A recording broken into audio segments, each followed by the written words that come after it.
नमस्कार प्यारे विद्यार्थियों, मैं सचिन ओझा आपके सामने फिर से कक्षा 5 गणित की पाठ्य पुस्तक एक तारा भाग 3 की विषय वस्तु लेकर के प्रस्तुत हूँ। आज हम गणित की पाठ्य पुस्तक के अध्याय 3 जोड़ घटाव की दुनिया को पढ़ेंगे और जानेंगे। पिछली कक्षाओं में हमने जोड़ और घटाव की बहुत सारी स्थितियां और प्रश्न किए हैं। इसी पूर्व ज्ञान को आज हम और अच्छे से तैयार करते हुए आगे बढ़ेंगे। तो देखते हैं कि हमें पहली स्थिति में दे रखा है कि एक बच्चा है अजय। अजय हम में से कोई भी हो सकता है, हम भी हो सकते हैं। मान करके सोचो कि अजय की जगह आप है और अजय क्या चाहता है कि स्वतंत्रता दिवस पर अपने गांव के 3 विद्यालयों में मोतीचूर के लड्डू बांटना चाहता है। स्वतंत्रता दिवस पर और गणतंत्र दिवस पर विद्यालयों में मोतीचूर के लड्डू बांटे जाते हैं। अजय चाहता है कि वो अपने गांव के तीनों विद्यालयों में वो मोतीचूर के लड्डू बांटे। ऐसा आप भी चाह सकते हैं। तो मान करके देखिए कि आप ये चाहते हैं कि आप अपने गांव की तीनों विद्यालयों में मोतीचूर के लड्डू बांटना चाहते हैं। तो आपको कितने लड्डू चाहिए? यदि आप सोचेंगे कि आपको कितने लड्डू चाहिए तो आपको यह दिमाग में ख्याल आया होगा कि जितने बच्चे हैं उतने लड्डू चाहिए। तो हम यह जानते हैं कि अजय के गांव में स्कूलों में कितने बच्चे हैं। तो अजय के गांव में उच्च माध्यमिक विद्यालय में 1341, बालिका उच्च प्राथमिक विद्यालय में 1220 और प्राथमिक विद्यालय में 1137 विद्यार्थी नामांकित है। तो बताइए कि अजय को कितने लड्डू बनवाने पड़ेंगे? सोच करके बताइए कि अजय को कितने लड्डू बनवाने पड़ेंगे। अब हमारे पास में बच्चों की संख्या तो दे रखी है कि हमारे पहले विद्यालय में 1341 विद्यार्थी हैं, दूसरे विद्यालय में 1220 विद्यार्थी हैं और तीसरे विद्यालय में 1137 विद्यार्थी हैं। तो तीनों विद्यालयों में लड्डू बांटने के लिए हमें कुल कितने लड्डू चाहिए? तो इसके लिए हमें क्या करना पड़ेगा, जरा सोच के बताइए कि इसमें हम ऐसा क्या करें कि हमारे पास में यह जानकारी आ जाए कि अजय को अपने गांव की तीनों विद्यालयों में लड्डू बांटने के लिए कितने लड्डू बनवाने पड़ेंगे। अगर हम गौर करें तो हमें पता चलेगा कि हमें इसके लिए जोड़ना चाहिए। क्या करना चाहिए? जोड़ना चाहिए। यदि हम तीनों विद्यालयों के विद्यार्थियों को जोड़ देवें तो हमें यह पता लग जाएगा कि कितने लड्डू चाहिए। और जोड़ने के लिए हम क्या करें भाई? जोड़ने के लिए दी गई संख्याओं को जोड़ने के लिए इकाई के नीचे इकाई, दहाई के नीचे दहाई, सैकड़ा के नीचे सैकड़ा की संख्या और हजार के नीचे हजार का अंक लिखा जाता है। इकाई के नीचे इकाई, दहाई के नीचे दहाई, सैकड़ा के नीचे सैकड़ा और हजार के नीचे हजार का अंक लिख करके हमें जोड़ करनी है। तो हम सबसे पहले अपनी दी गई स्थिति में विद्यालयों में विद्यार्थियों की संख्या कितनी है यह देखते हैं। तो इनको जोड़ने के लिए हम क्या करते हैं कि भाई विद्यार्थियों की जो संख्या दे रखी है उसको लिखने के लिए सबसे पहले हम एक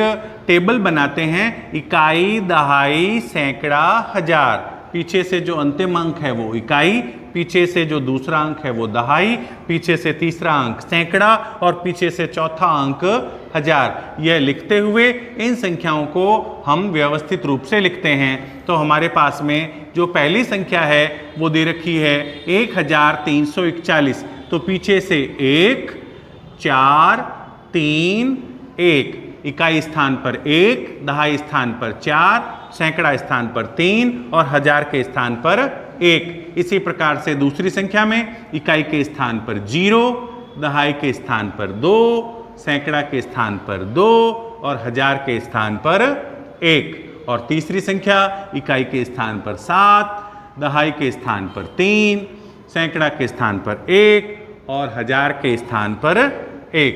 इनको व्यवस्थित रूप से लिख देते हैं। व्यवस्थित रूप से लिखने के बाद इनको जोड़ना बहुत आसान हो जाएगा। यह संख्याएं जो हमें दे रखी है ये सभी हजार में हैं। हो सकता है इनमें से कोई सैकड़ा या दहाई पर ही खत्म हो जाती और आगे की जगह खाली रह जाती, मगर अगर संख्या है तो संख्याओं को लिखते समय इकाई से यानी पीछे से लिखना शुरू करते हैं, यानी पीछे वाला हिस्सा किसी का भी खाली नहीं रहता है। अब हम इनको जोड़ते हैं। तो हम इनको अगर जोड़ेंगे तो देखिए हम इनको जोड़ते हैं 1 0 7, 1 और 7 जोड़िए जरा। 1 और 0 जोड़ेंगे तो कितना होगा? 1 और 0 1। अब 1 में हम क्या जोड़ेंगे? 7। 1 में 7 जोड़िए। 1 में 7 जोड़ने पर कितना आएगा? 8। शाबाश। अब हम अगला जोड़ते हैं। देखिए 4 में कितना जोड़ते हैं? 2। 4 और 2 कितने हुए? 4 और 2 6। 6 में अब कितना जोड़ेंगे? 3। 6 में 3 जोड़िए। 6 और 3 7 8 9। तो यहां पर कितना लिखेंगे? 9। अब अगली जोड़ 3 और 2, 3 में 2 जोड़िए। 3 में 2 जोड़िए। 4 5। 5 में फिर 1 जोड़िए। 5 और 1 6। अब हम सबसे आगे हजार का स्तंभ जोड़ते हैं। 1 और 1 2, 2 और 1 3।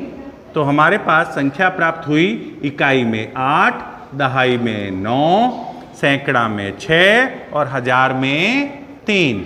तो समग्र रूप से हमारी संख्या हुई 3698। तो ये हमारे पास लड्डुओं की संख्या आई कि अजय को तीनों विद्यालयों में लड्डू बांटने के लिए कितने लड्डू बनवाने पड़ेंगे? तो 3698 लड्डू बनवाने होंगे। अच्छे से बात आई समझ में? और आपके सहयोग से मैंने भी यह सवाल बड़ी ही आसानी से कर लिया। अब इस सवाल में हम आगे की स्थितियां सोचते हैं।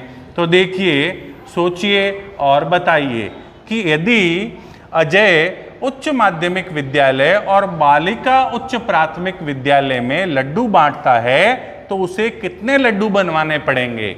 मतलब अभी अगर वो 3 में से सिर्फ इन 2 विद्यालयों में लड्डू बांटना चाहे तो क्या करना चाहिए? कैसे पता लगाएंगे कि उसको कितने लड्डू बांटने हैं?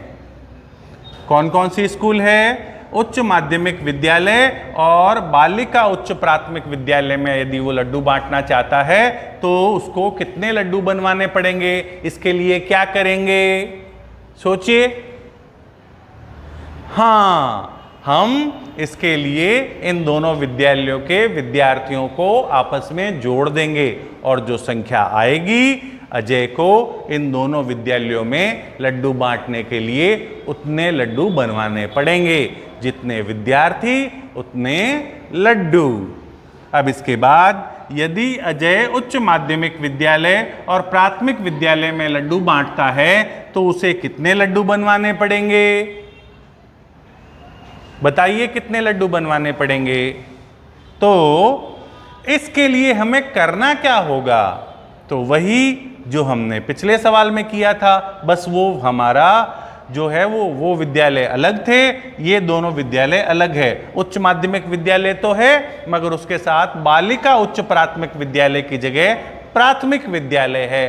तो फिर उच्च माध्यमिक विद्यालय के विद्यार्थियों की संख्या और प्राथमिक विद्यालय में विद्यार्थियों की संख्या हम जोड़ देंगे तो हमें पता चल जाएगा कि उसे इस विद्यालय में कितने लड्डू बनवाने पड़ेंगे। और इसी प्रकार से अगला है कि अजय को प्राथमिक विद्यालय और बालिका उच्च प्राथमिक विद्यालय में लड्डू बांटता है तो उसे कितने लड्डू बनवाने पड़ेंगे? तो ये लड्डू ज्ञात करने के लिए हम क्या करेंगे?